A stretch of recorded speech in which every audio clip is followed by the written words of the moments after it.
Sai Ram, offering most humble pranams at the divine lotus feet of our ever-present Lord, invoking Bhagwan's presence and benediction in this holy Satsang. Dear sisters and brothers, respected elders and dear children, my loving Sai Ram to all of you. Firstly, I offer this Satsang at the divine lotus feet, and I am grateful to Bhagwan for the blessing to be here in this beautiful land with more beautiful people speaking on the most beautiful topic, journey with Sai. A young man was once seen riding on his horse in the narrow bylanes of a village. Then some of the villagers tried to stop him and ask him, "Oh young man, you seem to be in such a hurry. Where are you headed?" And the young man, without even caring to stop, he says, "I don't know, ask the horse." And this is the predicament of the young man. He doesn't even know what his destination is. But today, back in India, I don't know how it is here, if we have to take a ride in a Uber or an Ola car, we have to first punch the destination. Only then we will be allowed to take a ride. But unfortunately for this young man who didn't even know the destination, but fortunately for us, this is not our predicament. We are with our dear Bhagwan, who has defined the goal of this journey with Sai for us. And in his immense compassion, he has given us the path as well, isn't it? Bhagwan once explained this goal in a very interesting way to students. Some eminent dignitaries had visited Prasanthi Nilayam, and a group of students were also there. And Swami introduces these students to the dignitaries as, "These are my MS students." MS, we all know, stands for Master of Science, a degree which is not offered in the Institute of Bhagwan. And after the dignitaries leave, Bhagwan comes to these students and says, "Did you feel proud when I introduced you all as MS students? Do you know what MS stands for?" Swami said, "March, September.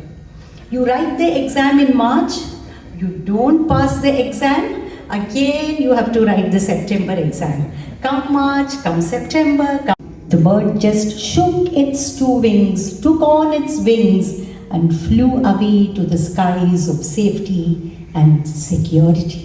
Then Swami added, "If the bird had depended upon the branch for its support, the bird would come crashing down to the ground. But the bird depended on its two wings." And similarly, Swami said, if you depend upon the world for your support, your life would just come crashing down someday or the other. On the other hand, if you depend upon the two wings, what are the two wings? Swami said, faith and self-confidence. That is when you can soar high in your journey with Bhagwan. So faith and self-confidence are the two wings of the same bird, isn't it? So after all, faith is believe in God who is outside of us, and self-confidence is believing in the God who is inside us, our own innate divinity. And this is the self-confidence that Bhagwan wants us to develop from faith. See, Chamatkar should lead to all these things. Only then we will be able to travel in the next car of Samskar. See, speaking about self-confidence, once a student who liked the prayer of Saint Francis of Assisi, he narrates this prayer in the divine presence, and he says, "O God, make me an instrument of thy peace." This is how the prayer goes, isn't it? Then Swami is happy with this and the boy takes it to heart, and that becomes his mantra, and every day he's praying, Swami, make me an instrument of thy peace. And a year later, when the same student is blessed to speak in the divine presence, and he recites the same prayer, and Swami calls him and says, who are you to tell me, make me tea, make me coffee, make me an instrument of, thy peace? Swami says, you must learn to pray, you must learn to plead, Swami, may I be an instrument of thy peace? This is how you must pray. So this modified version becomes this boy's prayer, and a couple of months later he is again asked to speak in the divine presence, and then he says, may I be an instrument of thy peace, Swami? Then Swami calls him and says, how long you will go on pleading like this, may I, may I, may I? When will you learn to say, I am an instrument of thy peace? See, this is the self-confidence that Bhagwan wants us to develop in this journey. And of course, it comes from chamatkar and faith in Bhagwan. And Swami says this mansion itself is called self-realization, where we have to live. And the foundation of this mansion is self-confidence. The confidence that comes from our own self of what we truly are.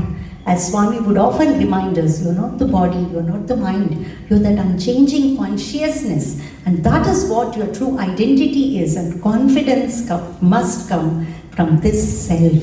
So I would say self-confidence corresponds to the first human value, Sathya, truth. It is the truth of our own true nature. And when we are seeking this truth, it is but natural for us to practice the human value, truth as well. We must be honest, we must have integrity, we must be truthful in our lives. This is very, very important. And this human value and this self-confidence must take us to the next stage, which is the wall in this mansion, which is self-satisfaction. See, when we have the confidence in the self, that I am that self, then naturally there is no dissatisfaction in our lives. We are happy with what we have. We are happy with, our own self, and that is what gives us self-satisfaction. But what is happening to us, since we do not know who we truly are? That is when, when we get something from the world, some object, some relationship, we can be happy, we can be satisfied, our life will be fulfilled, and this is what we are thinking. And that is why we embrace the world with all its attractions and all its vanities, isn't it? On the other hand, when we have self-confidence, there is self-satisfaction. So self-satisfaction represents the human value, dharma, right conduct, the second human value. When we are satisfied with us, naturally all our actions will be based on dharma. We act the right way, the righteous way. And this self-satisfaction must take us to the next stage, which is the roof in the mansion, which is self-sacrifice. Once a group of students were with Bhagwan in the interview room, and there was an elderly lady who was seated. Then Swami points to that elderly lady and tells the student, do you know this lady? She is a very ardent devotee of mine. And in her house, Swami with boyish enthusiasm, he says, Kumkum appears, Vibhuti appears, and Amritam manifests, and Swami himself manifested in her altar once. And then Swami asked this lady to narrate her story, and she starts her story. Her story goes like this. See, she would attend the bhajans in her neighbor's house, Sai Bhajans on Thursdays, and every bhajan session there would be some manifestation or the other, like kumkum, vibhuti, amrit, sugar candy, and so on. So she thought, if I arrange bhajans in my house, all these manifestations will take place. And she happens to be a very affluent lady, and she sets up a very beautiful grand altar, and calls her neighbors and calls the entire colony, and a grand function, and she starts conducting bhajans. And weeks pass by, months pass by, and nothing happens, and no materialization or anything. So this lady is now very upset. And one day she says, enough is enough. I want to have, see Swami in my altar. And she just sits in her altar and tells Swami, Swami, I want only you. I want to have your darshan, Swami. That is what I want. And she just starts praying, starts chanting Bhagwan's name. And when she is immersed in Namasmarana, one day passes, and next day when she is so lost in the thought of Swami, Swami manifests in her altar, and she has the darshan of Bhagwan. And now Swami takes over the story, and Swami says, see, this lady, when she wanted to have bhajans in her house, she had a laundry list for me, huge list, to-do list. Swami, this photo kumkum should appear, this photo vibhuti should come, and when this particular bhajan is sung, candy should manifest. And this is what her wish was. But one final day when she decided, I want to have darshan of Swami alone. That is what I want, not all these. When she did away with all this laundry list, and when he yearned for Bhagwan and Bhagwan alone, then that is when Swami manifests and give her darshan. See, this is the state of self-sacrifice. When we are able to sacrifice our wants, our little I, me, mine, I am Mr. So-and-so, I have accomplished all these things, and this all belongs to me. When that is sacrificed at the divine altar, it is, the stage of the human value, that is peace or shanti. What does Swami say about peace? You come asking, I want peace. Remove the I, the ego, that I am this, and remove the want, the desire. The peace is there for you. And the self-sacrifice is this peace that passeth all understanding. That is what is known as Prasanthi. And all these values are the one that take us to the next stage. The mansion is complete, which is self-realization. And self-realization, so we can easily say now, it stands for the human value, prema, love, isn't it? That is what Bhagwan is, Premavatar. He says, this love of mine is my greatest gift, to the humanity. And the path that he has taught us is Prema Yoga. That is the path. And what is love? L-O-V-E, love. It is letting out vicious energy. That is love. And when we love, we live. What is live? Letting in virtuous energy, Bhagwan's energy. So we love to live, and that should be our life. So this is what Chamatkar must take us to. This Chamatkar is a long journey, as we have seen. And now we have to change our car, because the terrain is different and we can't afford to travel in the same car. So what is the second car that Bhagwan speaks of? It is Samskar. Samskar is refinement. So it is the stage of, it is the car of self-transformation. See, if we are the same busy body which we were probably a decade or 2 decades or many decades ago when we came to Bhagwan's fold, today if we are the same, then we have got stuck at the level of Chamatkar. We have not moved into the car, that is Samskar. And when we say it is transformation, it is not a very simple process. As Swami himself says, gold is put into high temperatures, intense fire, so that it can be purified, and many jewelry can be made out of gold. And that is the stage also for us. It is not a bed of roses or a journey filled. Go through this transformation is very essential. Otherwise, we would be just at the stage of Chamatkar, wanting, again and again from Swami what we want, and not progressing to the stage where we seek what he has come to give us. That is the ultimate freedom. See, once two stones, marble stones, were brought to a temple construction site. Both were similar looking and similarly priced, and one marble stone is carved into the beautiful deity of the temple, the presiding deity of the temple, and the other marble stone is put on the floor in the sanctum sanctorum. So naturally, this floor marble stone starts complaining. See, both of us are similar looking, we come from the same place, everything is same with us. But today, see, people worship you because you are the image in the temple, you are the deity in the temple, and people tramp on me. So what is this? This is how this marble stone keeps on grumbling. And then this deity marble stone says, when the sculptor came to you with his tools, the chisel and the hammer in his hands, what did you say? Oh, please don't come near me, don't cut me, don't hit me, it pains me, please go away. You didn't allow him to work on you, but I willingly submitted myself to the sledgehammer blows of the sculptor, and that is why I am what I am today.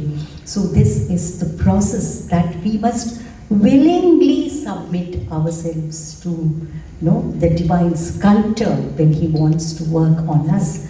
But see, already in this marble stone, the deity is already there. The image of the deity is already there in the stone. And what the sculptor does is to chisel out all the extra bits so that the image of all those unwanted things that we carry with ourselves, that is chiseled out by the divine sculptor. And no doubt it is a painful process. And this samskar is what will lead us to the next car. We have to change the car again. Again the terrain has, it is something different. Once a man goes to a supermarket where God runs the supermarket. And he says, God, are you the owner of this supermarket? Yes, my dear boy. Can I get whatever I want here? Yes, certainly. In this supermarket, you can get whatever you want. Then this man, says, I want some peace and I want some happiness. And God says, in God's supermarket, we do not sell the finished products. We sell only the raw things. So the raw materials is what is sold here. Similarly, the seeds of love, the seeds of service that is sown in our heart by Bhagwan himself. Why do I say that it is Bhagwan who sows the seeds of love in our heart? Once Aldrakar, a great devotee of Bhagwan, happens to ask Swami, we know that we love you because we feel this warmth in our heart whenever we think of you. This is what happens to all of us, isn't it? The moment, we think of Swami, such a beautiful feeling in our heart. And he asks Swami, how do we know that Swami loves us? And Swami, very beautifully he replies, see, Bangaro, it is not like this. None can love me without I loving them. I love you first, only then you can love me. I sow the seeds of love in your heart. And when we call ourselves devotees of Bhagwan, isn't it our responsibility to nourish this seed with our own love, with devotion to Bhagwan, and with the duty towards Bhagwan that we practice his teachings. And when it becomes a tender sapling, to protect it with discipline that we follow in our life, and discrimination of what to entertain in this journey and what to let go of and what not, what to do and what not to do, to have this discrimination and the determination to walk this path, as I told, through the stages of trust, obey, accept, surrender. And these 5 Ds are what we need to practice so that this seed that becomes a sapling that grows into a mighty tree of love. And when we share this bounty of love with our fellow beings, that is when we can progress to the stage of Paropakar. What is Paropakar? It is just not doing good to others or serving others. Swami says Paropakar is Para plus Upa plus Kara. Para means divinity. Upa means near. Kara means to join. The service, the seva that we do must take us to Bhagwan. And it is only when we realize this love that binds all of us together, that universal love, that Bhagwan's love, when we are able to see the oneness that we share with our fellow beings and serve them with this, feeling of unity or oneness, that is when we are practicing true seva. That is when, we are correctly traveling in this car, that is Paropakar. That's why, Swami says what seva does to you is more important than what, we do as. What seva does to us is more important than what we do as seva. That's why Swami would often say, serve so that you may be saved. We are saved from many, many distractions and many, many obstacles in this journey with Sai when we serve in the right spirit of seva. Seva is Sa plus Eva. Sa means divinity. Sa means God, Him. That is also the Sanskrit meaning. Eva means like. Seva is you become like Him. You become like God. You become like Swami when you do seva. And it is this Parobakar that takes us to the final stage in this journey, that the fourth car, that is Sakshatkar, when we realize ourselves to be that divine, when we realize the divinity which is already within us and all the extra bits in the stone that we are, the raw stone that we are, when it is chiseled out by Bhagwan, this divinity emerges on its own.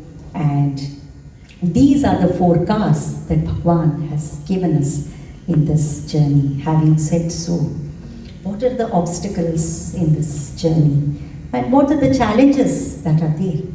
See, even when we are doing seva, sadhana, and we claim ourselves to be, spiritual seekers, the moment something goes wrong in our life, even in the sadhana that we do, we are so upset and we start blaming everyone around us, isn't it? We blame our spouse, blame our children, and blame the system, blame the boss, blame the government, and blame God Himself, isn't it? When something goes wrong and when we are not able to do our seva, our sadhana, even in this spiritual practices that we are doing, least realizing that the challenges, the obstacles are coming from within us, isn't it?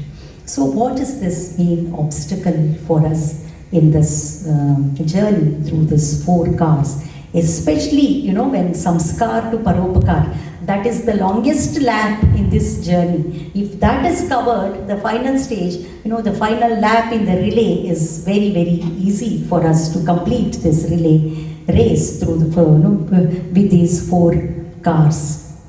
See, whatever we think, we speak or act, that is every thought, word and deed of ours, as we know, that leads to the result of the action, the fruit of action. When a thought leads to a fruit, that is why Swami says everything is reaction, reflection, resound. Reflection refers to the outcome of our own thoughts. Resound is the outcome, the fruit of action of our own words. And reaction is the outcome of all the actions that we do. So together we call it karma phala, the fruit of action. Not only there is fruit of action, but all that we do, all that we think, speak and act, that also leads to an indelible impression in our subconscious, which is known as a samskara. The samskara, over a period of time, gets solidified into a deep-seated impression in us, and that is known as vasana. See, when we are born, we are not only born with the karma that we have to expend in this life.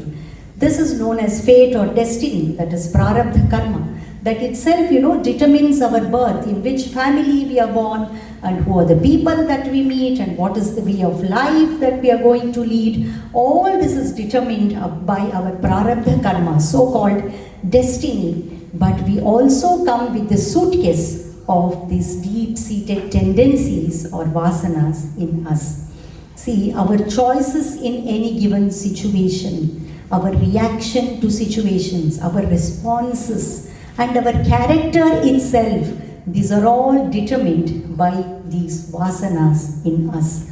But these vasanas are in unmanifest condition in us. We do not know what type of vasanas we have.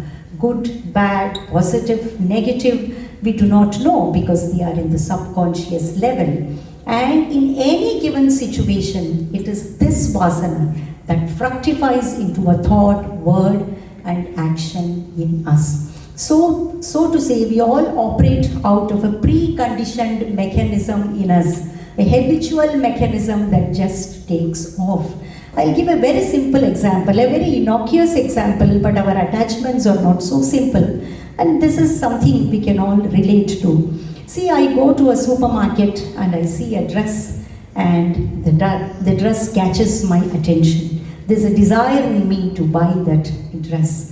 But I think foolishly that this attraction or the desire is coming from the dress, isn't it? But what does Swami say?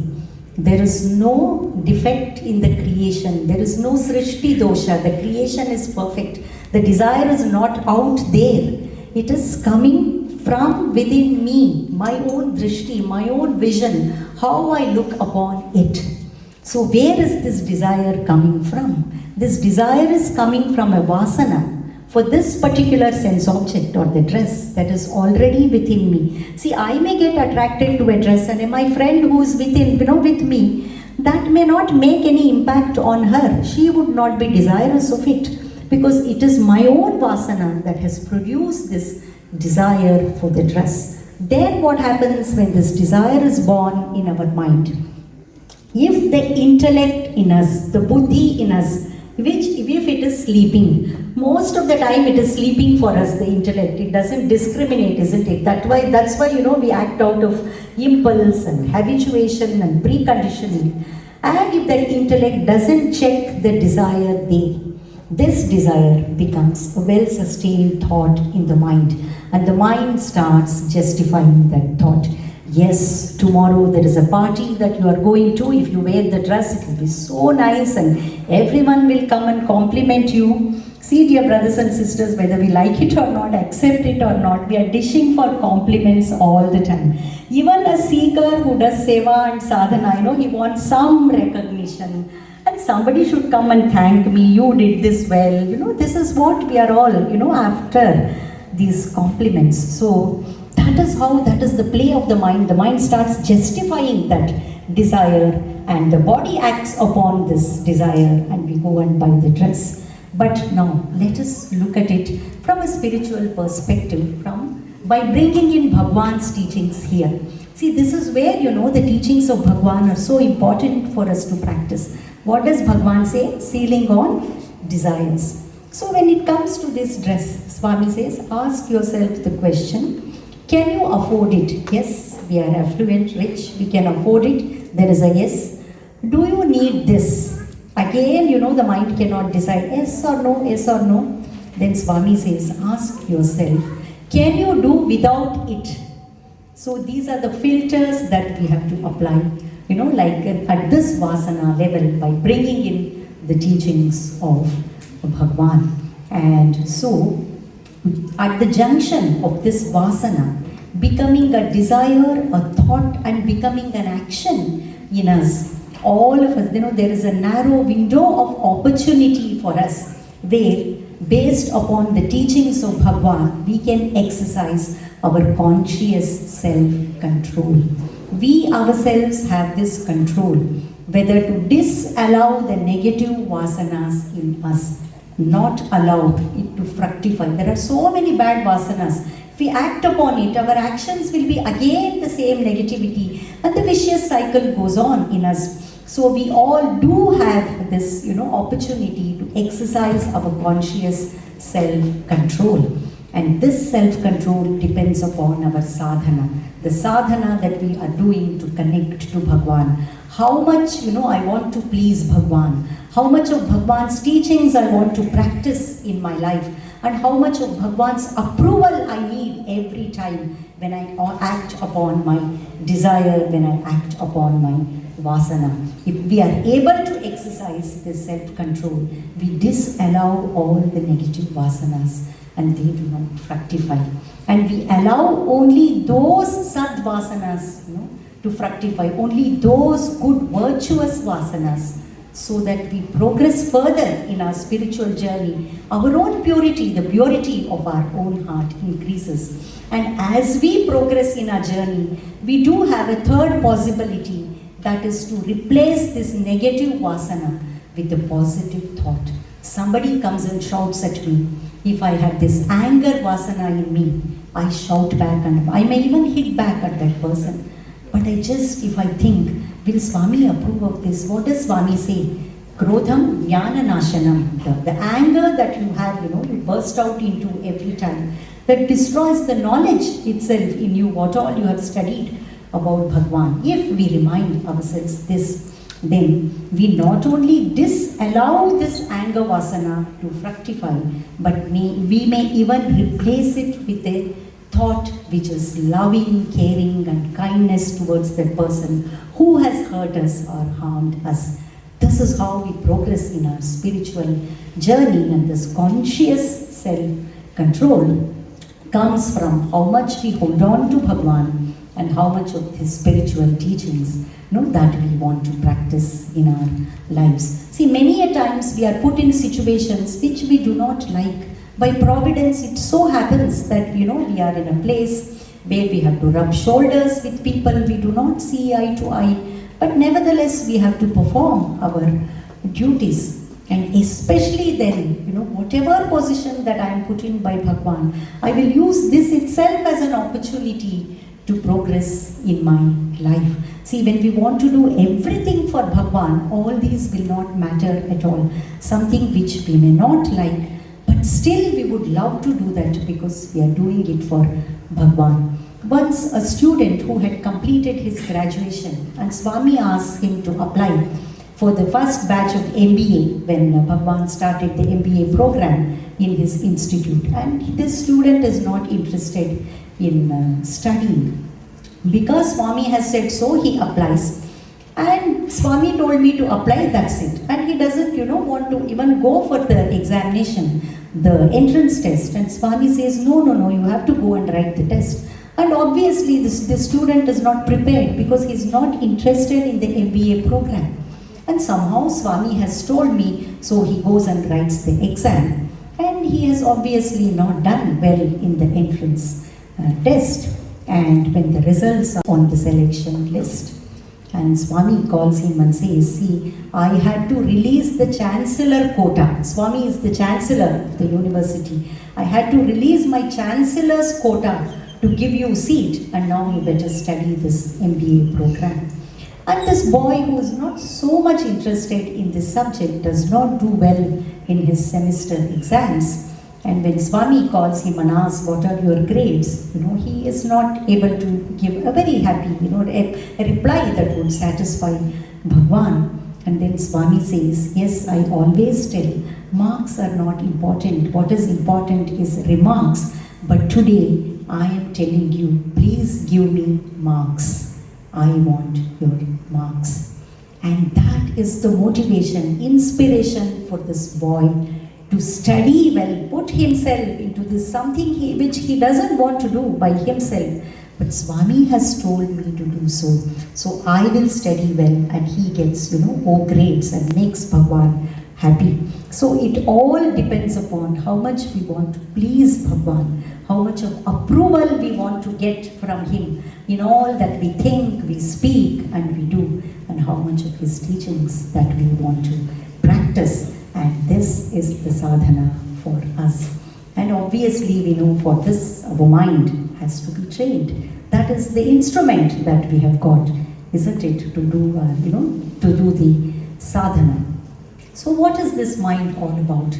The mind with the five senses, the huge sensory system we have, not one, but 5 senses. So many inputs into the mind, from the external world through these 5 senses. And along with the body, it is like a mighty elephant, isn't it? And we have something to control the mind, which is the buddhi, which is the intellect. But the intellect, however big it may be, like say, if the mind is the elephant, intellect is the rider or the mahut. However huge the mahut may be, a sumo wrestler, in front of this huge elephant, he is so puny, he is so tiny, isn't it? So how will this mahut control the elephant? See, one day we decide tomorrow I am going to get up and I better start meditating and start doing my sadhana. I want to, I have to have certain discipline in my life and certain control over myself. Then what happens? The intellect says, yes, get up in the morning. But this mind with the body says, you have signed up for that meditation program, you go, I am not going to come. The body will not get up, the mind will not allow the body to get up, I want to sleep. And the elephant has its own agenda. It doesn't listen to the mahut. It wants to go here, there, and when the mahut says go in this particular direction. This is what is happening to us all the time when we are unconsciously operating out of our vasana system. See, I told it is this vasana that determines our character. No, that's why Swami says, sow a thought, reap an action, sow an action, reap a habit, sow a habit, reap a character. This thought comes from how we tackle our vasanas. But modern neuroscience also explains the same thing. See, when there is a sensory stimulus into our brain from the world, that stimulus first goes into the amygdala, which is the seat of emotions in us. It is called amygdala hijack. The stimulus itself is hijacked by the brain to go into the amygdala. And if the stimulus is processed in this amygdala, naturally we will have emotional reactions to any stimulus from the outside world. And this is what, vasana pressure is all about. This is how we are reacting emotionally out of our emotions, allowing, every sundry vasana to fructify. But if we are able to delay this amygdala hijack, if we buy sufficient time so that the same stimulus from the world, which comes through the senses, instead of being processed in the amygdala, if there is sufficient time for it to reach the frontal cortex, which is the seat of logic, this is the logical brain in us, the rational brain in us. If we can delay this processing of the stimulus in the amygdala, if it can reach the frontal cortex, then our response will be of logic and rationale. We will not be reacting out of emotions from amygdala, but we will be selecting a response which we want out of logic. So when we learn to delay this amygdala hijack, that is where our spiritual practice becomes so important. See, when somebody shouts at us, instead of just bursting out in a fit of anger, if we are able to control ourselves, we can take deep breaths, and that is how we control. Don't react, but stop, think and respond. Select a response in alignment with your goal. If we are able to delay the response, that is why, the Namasmarana, the Nama Japa that we do, we start chanting the name of Bhagwan, initially some 100, 200 times, for the temper to go down, so that we respond from the frontal cortex, not out of amygdala. But slowly this number comes down. We are able to get more and more self-control over ourselves. And this all comes from the sadhana that we do, how we train the mind through sadhana. So the elephant is amenable for training by the rider or the mahut, that is the intellect.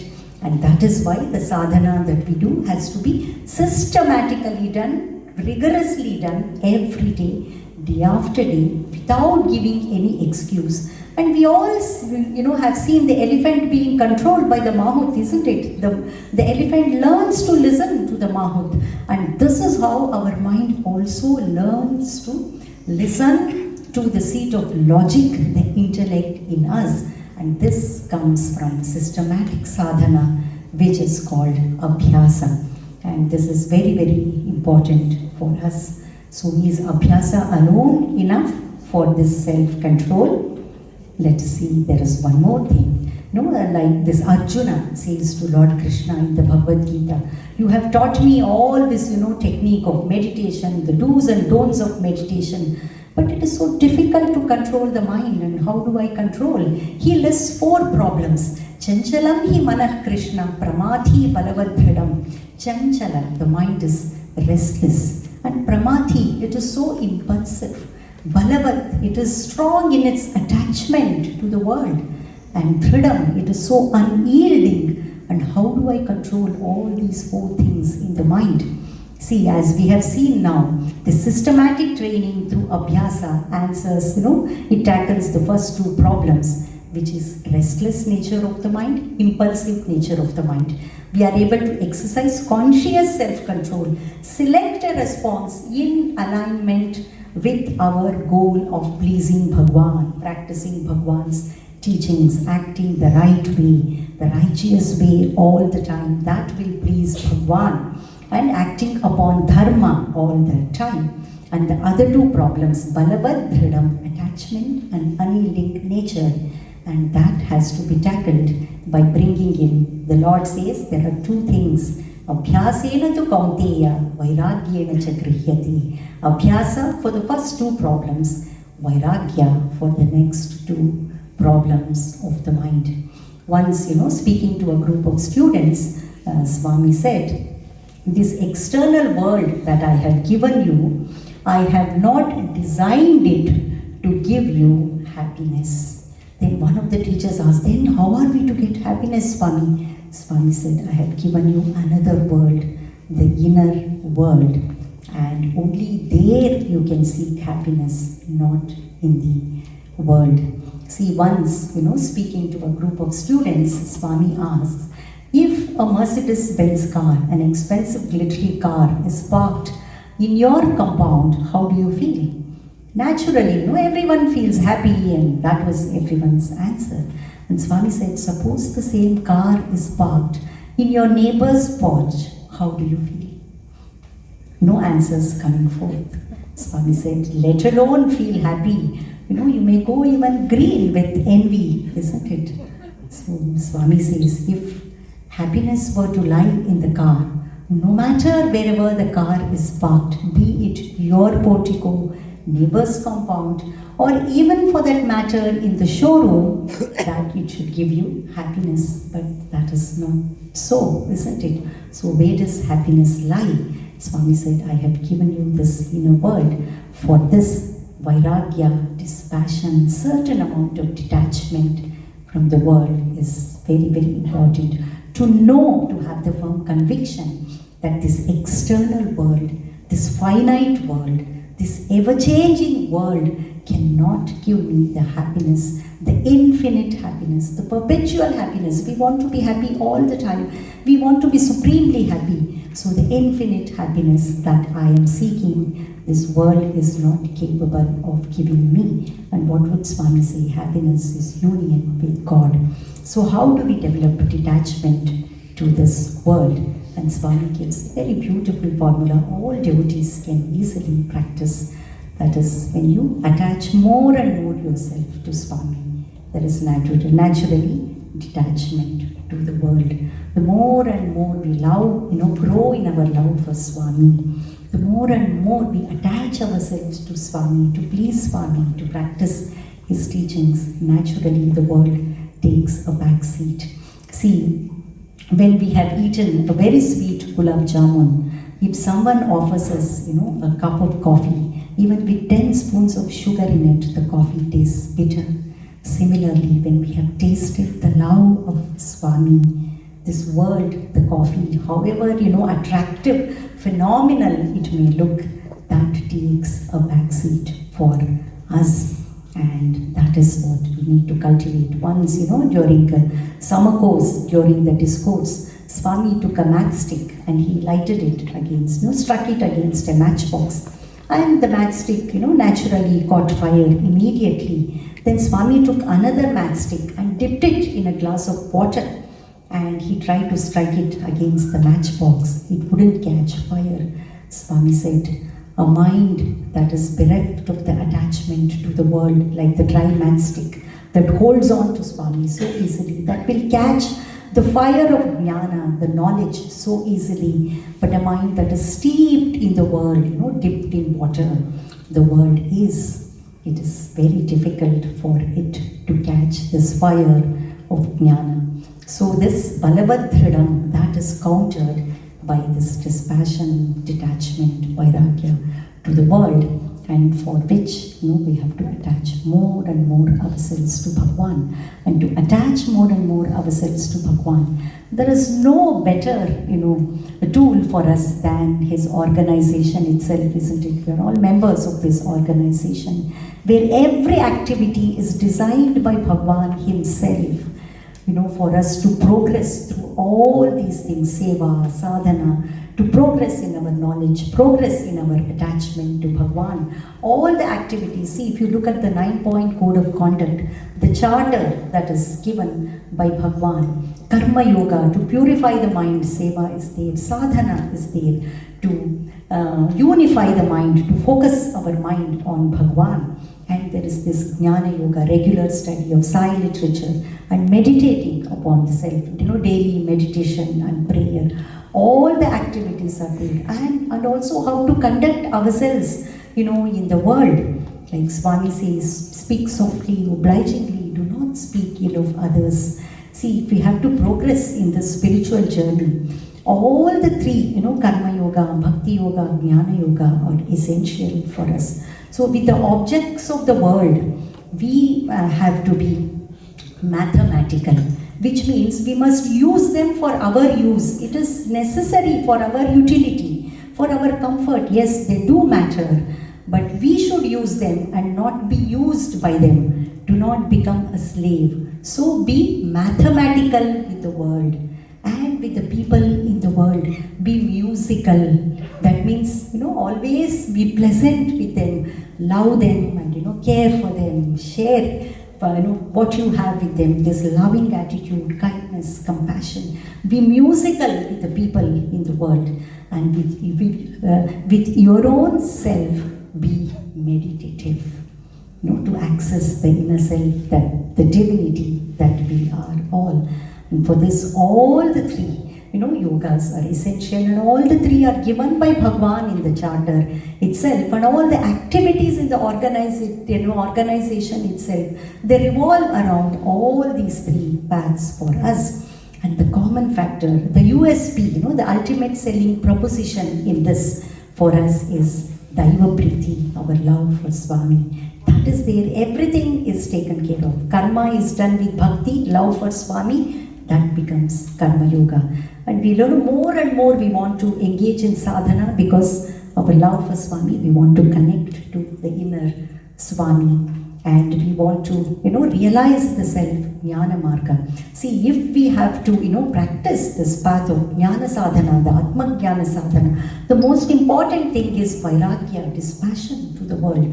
The world is unreal. It cannot give me what I am looking for, the infinite happiness. This viveka, discrimination between what to let go of in our spiritual journey, what to hold on to, and what to hold on to, what to let go of. That is, let go of the world, vairagya. That comes from our bhakti, our love for Swami. Because knowledge is there in the head. It is an intellectual, understanding that I am not the body, I am not the mind. But in the realm of the heart, what do we have? We all come with this baggage of vasanas. As I said, it's a preconditioned mechanism. And we are doing seva, sadhana, all this to progress.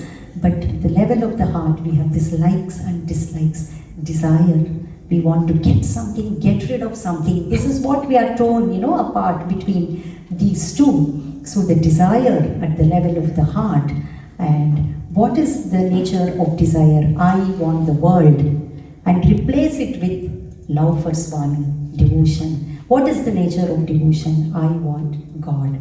I want Swami. So when we want that, naturally the world takes a back seat, as I said, and this is how we progress in developing one of the important qualifications, Viveka, Vairagya, Vichara, for this path of Jnana Yoga, the path of wisdom. Now, all these things are given to us by Bhagwan, and it is up to us to practice. So putting all this, I would say, in our sadhana, 3 things that we can do. Bhagwan himself has told, I'm just categorizing, putting it under 3 broad headings, that's all, the threefold formula. Simplest sadhana, always think of me. Swami says, Namasmarana. All of us can do this, no special qualification is required, isn't it? See, when the creation took place, then there was division of property between God and man. God is Narayana, man is Nara.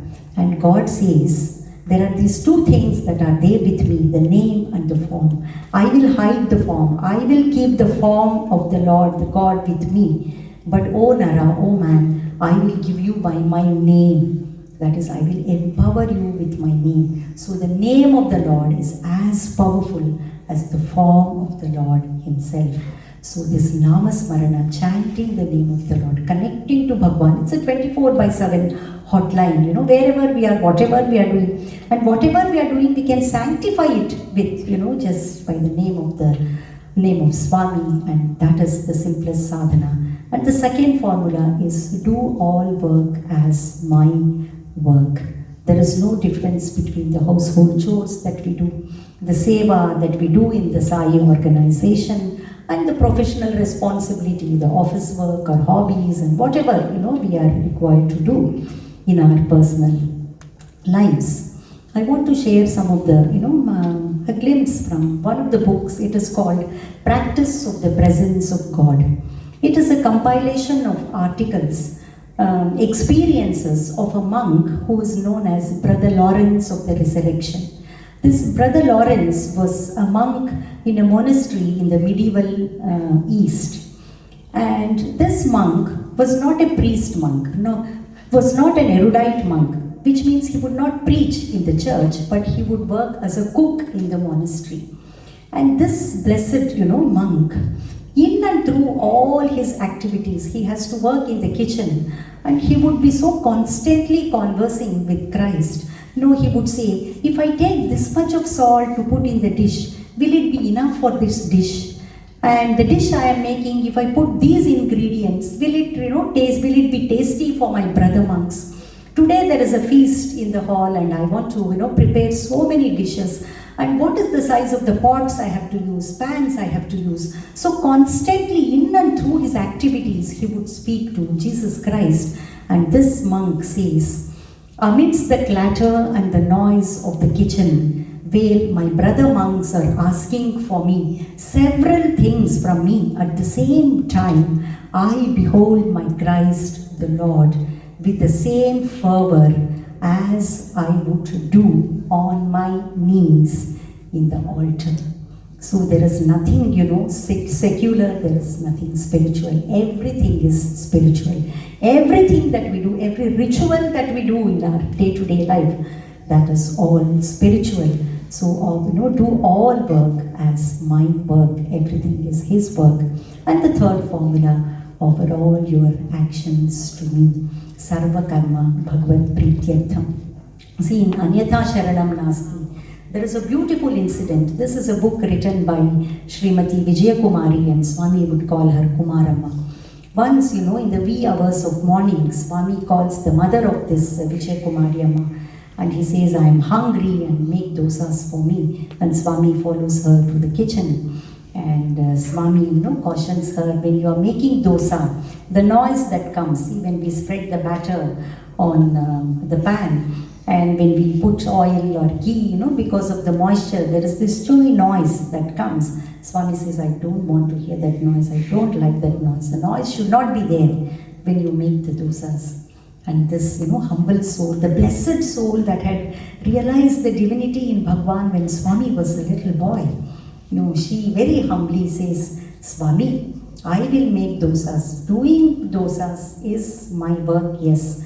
But I have offered that to you. making the dosas, I'm doing it as an offering to you. Then it is up to you to see how it, turns out.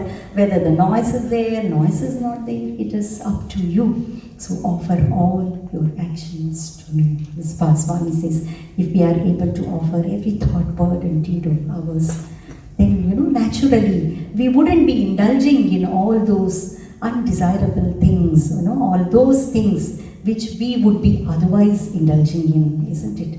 This is how we learn to purify ourselves. And when we do offer all our actions to Him, Sarva Karma Bhagavad Prityaktam, that I am not the doer, this Kartrutva, the doership is not there, that I am just an instrument, I put in this position and whatever, has to be done, it is His will, and I am not the doer. When we get rid of this doership, and naturally, see, it is the doership, it is the doer who demands the fruit of action. I have done something and I must get something out of it.